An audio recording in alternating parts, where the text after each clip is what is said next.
Indian wrestlers are stepping up their game when it comes to preparing for the Tokyo Olympics 2021. Now, the way to do that is to keep competing in world tournaments across the globe. And in a recent wrestling tournament held in Poland, the Poland Open, Vinesh Phogat returns with a gold medal against her name. Now remember, this is her third gold medal of the season. Before that, she won gold at the Matteo Pelican event in March and then another gold at the Asian Championship event in April. Now she is yet another hopeful when it comes to India's medal tally at the Summer Olympic Games.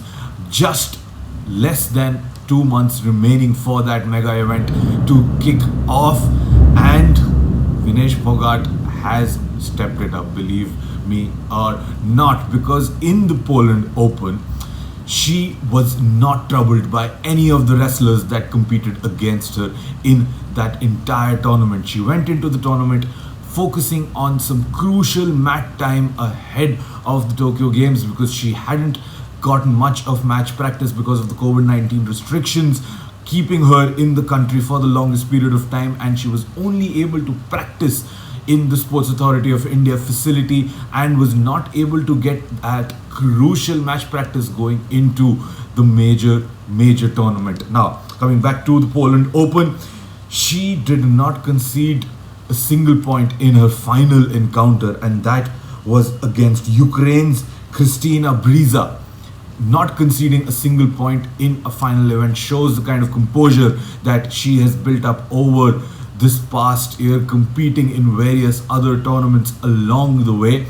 Apart from that, in the rest of the entire tournament, she was only troubled once in her opening bout by the 2019 World Championship bronze winner Ekterina Polishchuk. Apologies for fumbling up that name, but Ekterina Polishchuk was the only one who troubled Vinesh Phogat throughout this tournament, and she was the only one who could take a few points off the Indian wrestler. Now, this bodes well for Vinesh Phogat as we continue our build-up towards the Tokyo Olympics 2021, and there are a couple of more tournaments remaining before we head for the mega event, and she will want to put her best foot forward when it comes to those tournaments and be able to get those crucial practice minutes under her belt before she flies off to Japan.